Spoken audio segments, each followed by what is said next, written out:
She thought it was just another customer with a controversial hat, until he returned as Elon Musk, flipping her world upside down with one unexpected lesson about judgment and humanity.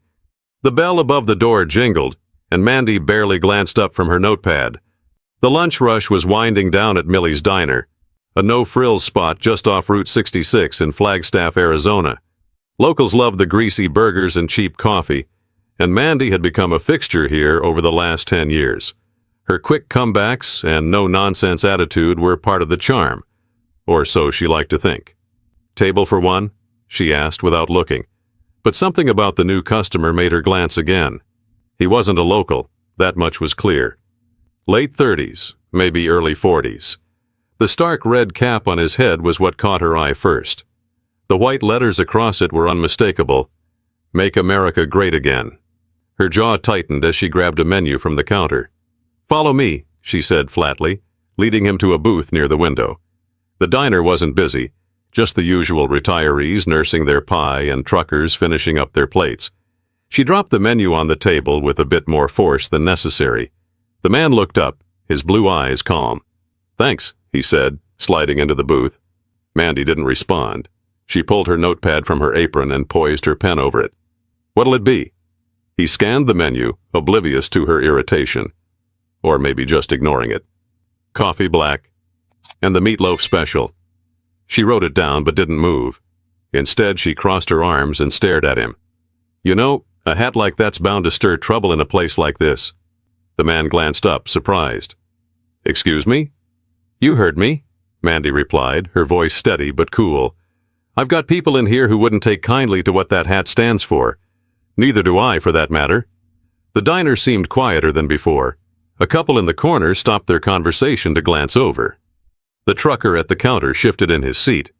The man leaned back, the faintest hint of a smile playing on his lips.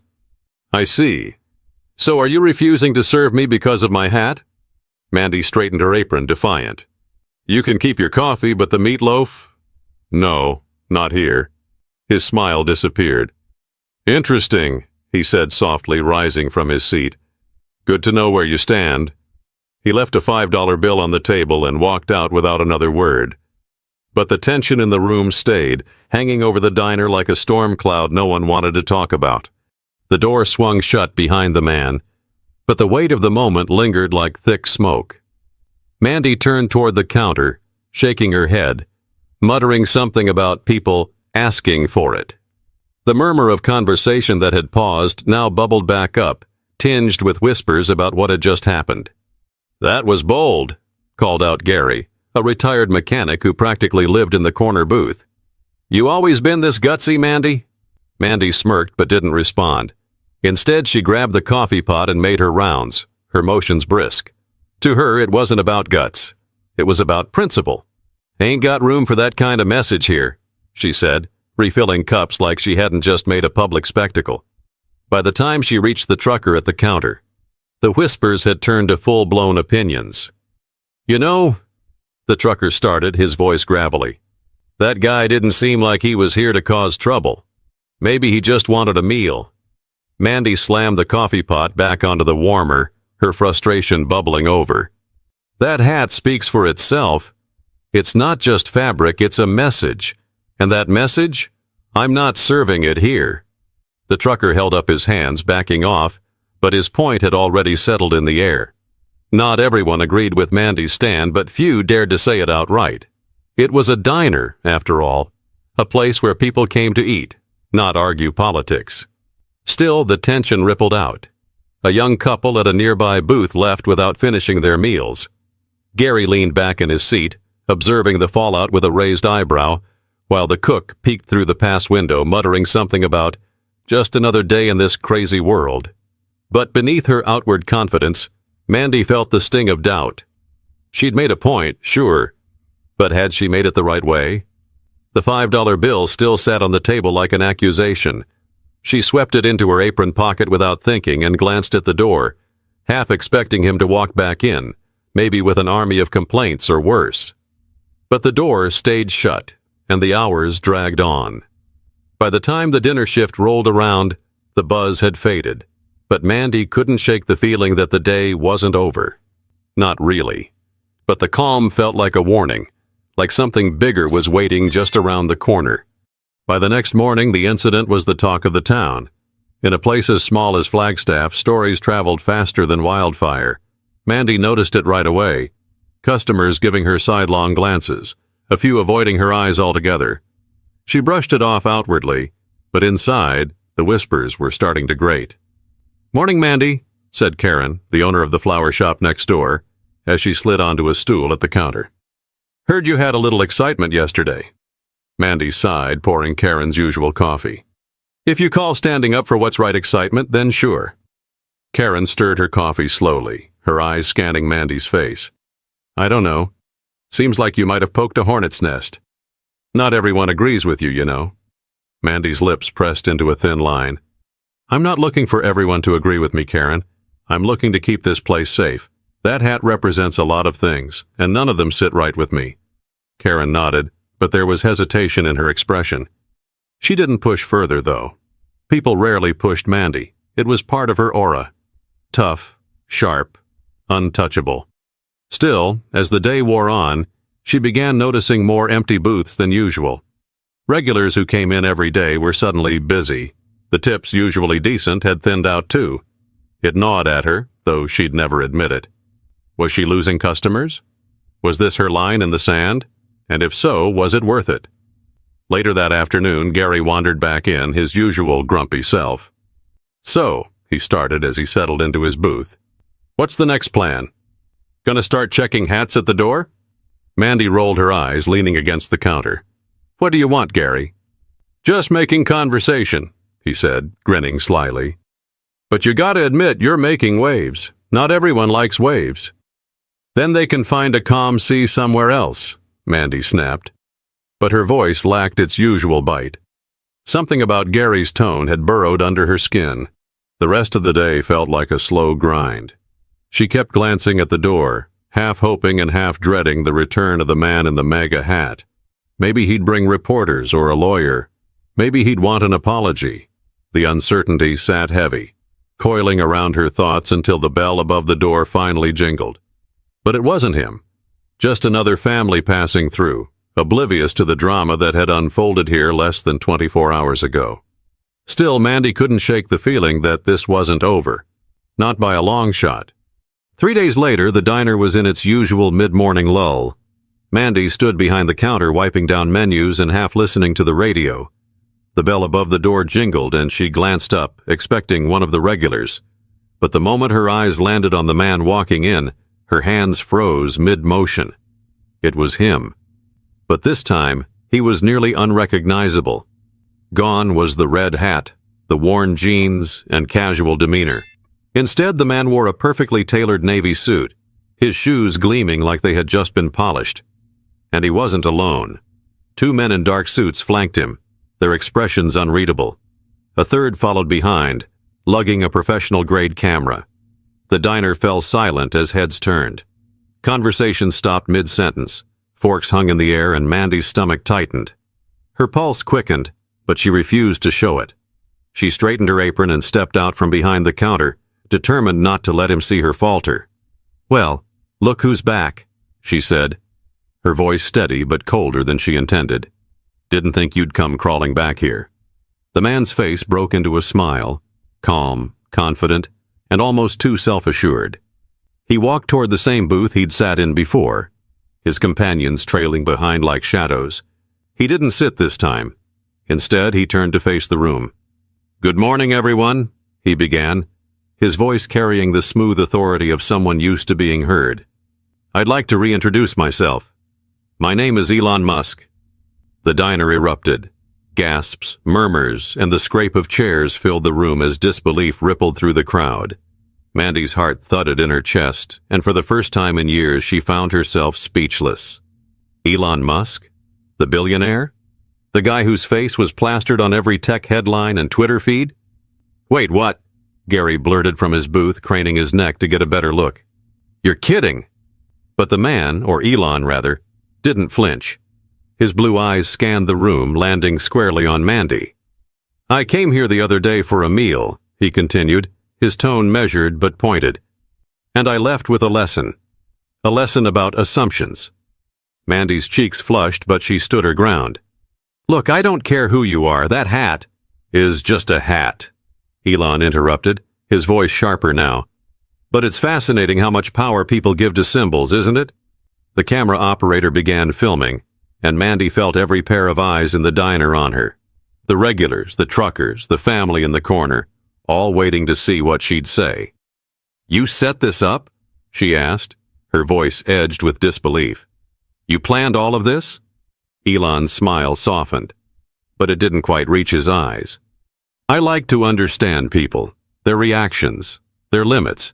That's how you learn what really drives them. The room was still, save for the hum of the camera recording everything. Mandy swallowed hard. Her usual quick comebacks felt distant, replaced by a gnawing unease she couldn't quite place. But the silence begged for an answer, and the weight of the moment pressed down on her like never before.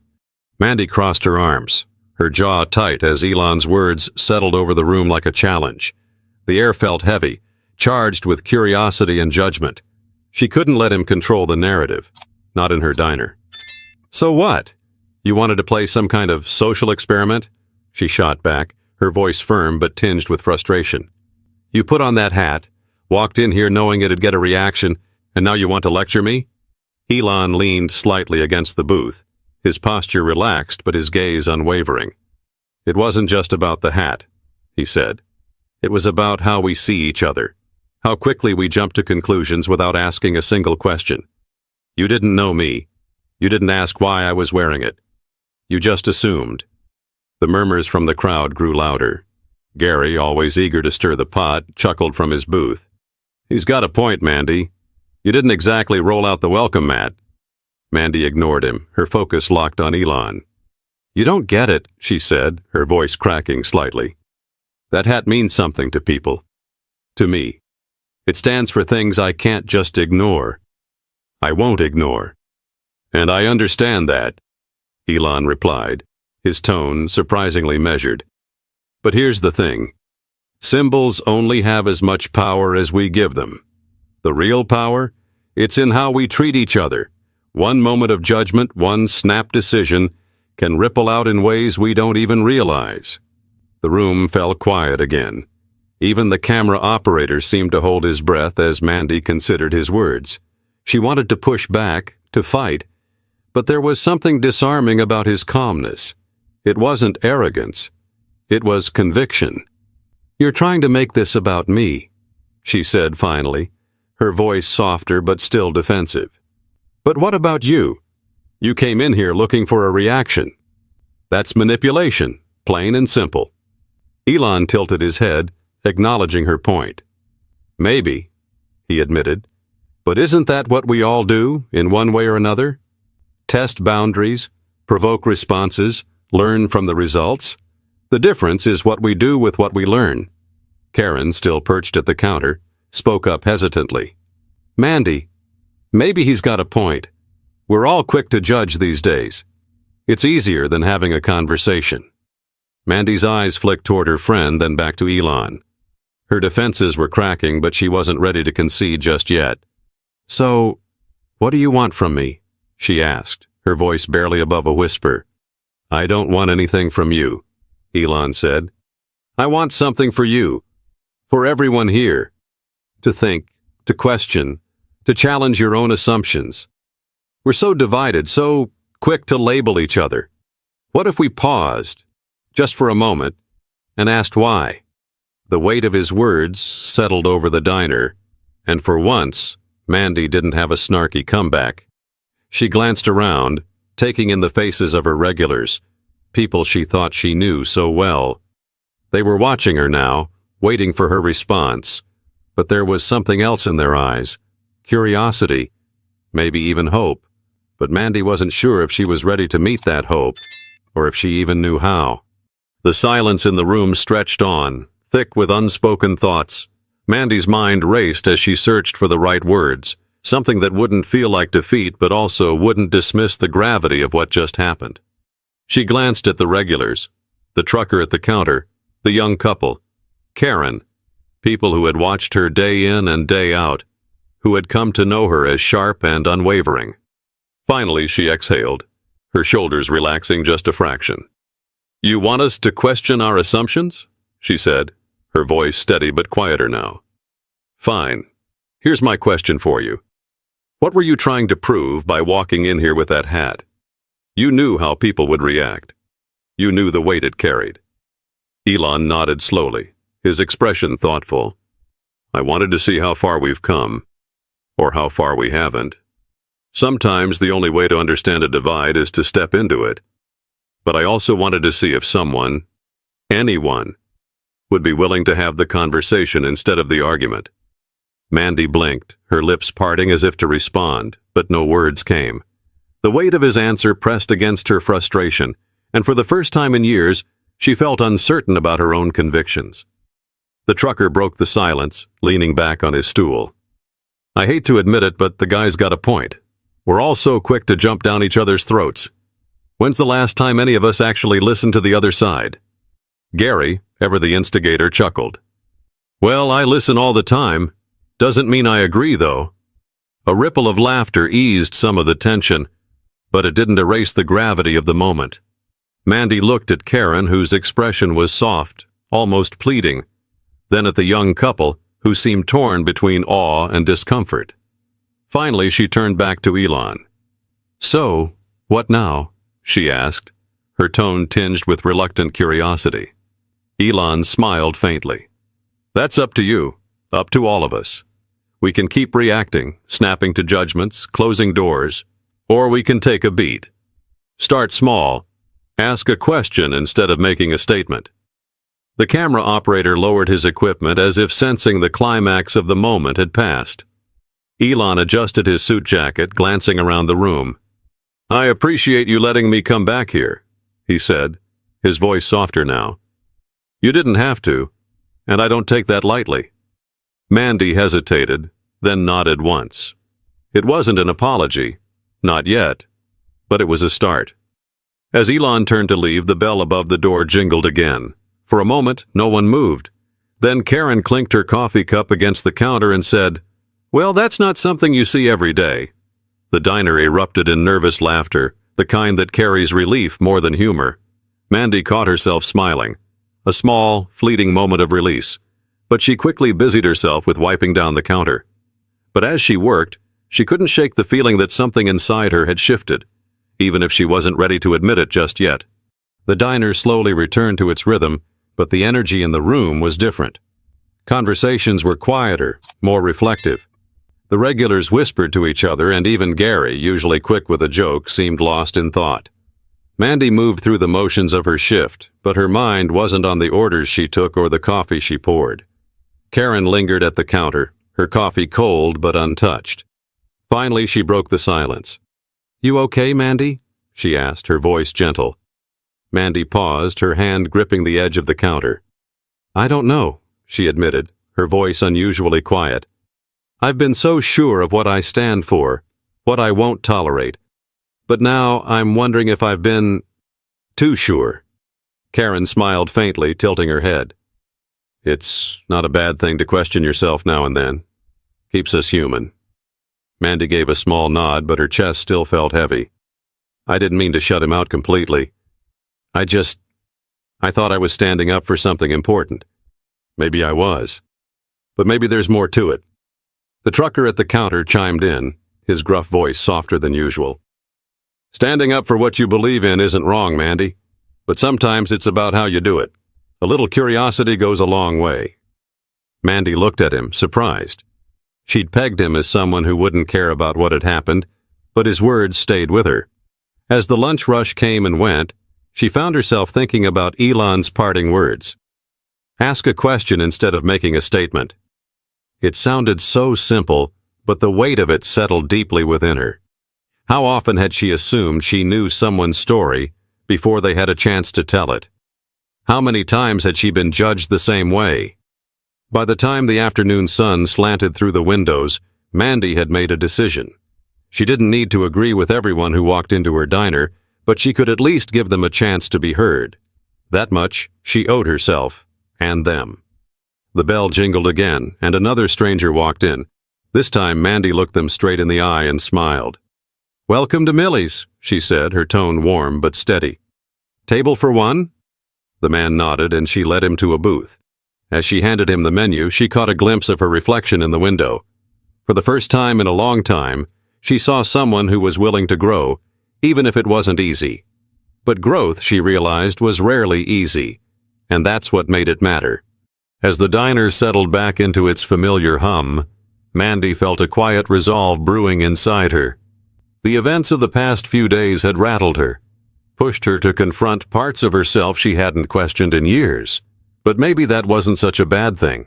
Growth wasn't about erasing what you believed, it was about finding the courage to re-examine it. Karen caught her eye as she left, giving her a small, encouraging smile. Mandy returned it, feeling lighter somehow.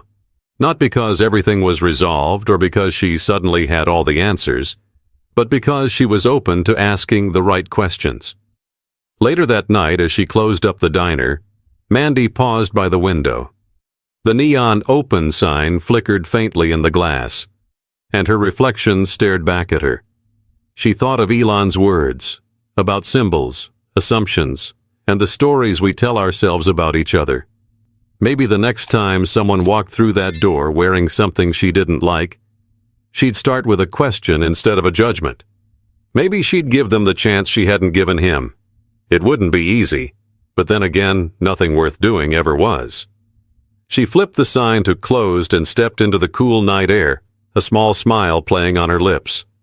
Tomorrow was a new day, and for the first time in a long time, she felt ready to face it differently. Life has a funny way of challenging us when we least expect it. It's in those moments that we have the chance to grow, not by holding tighter to what we think we know, but by opening ourselves to what we don't. So the next time you find yourself at a crossroads, ask yourself, what could I learn here? Who might I understand better? It's a small step, but it could change everything. If you found this story meaningful, don't forget to like, subscribe, and share. There's always more to explore, and we're here to bring you the stories that make us all think a little deeper.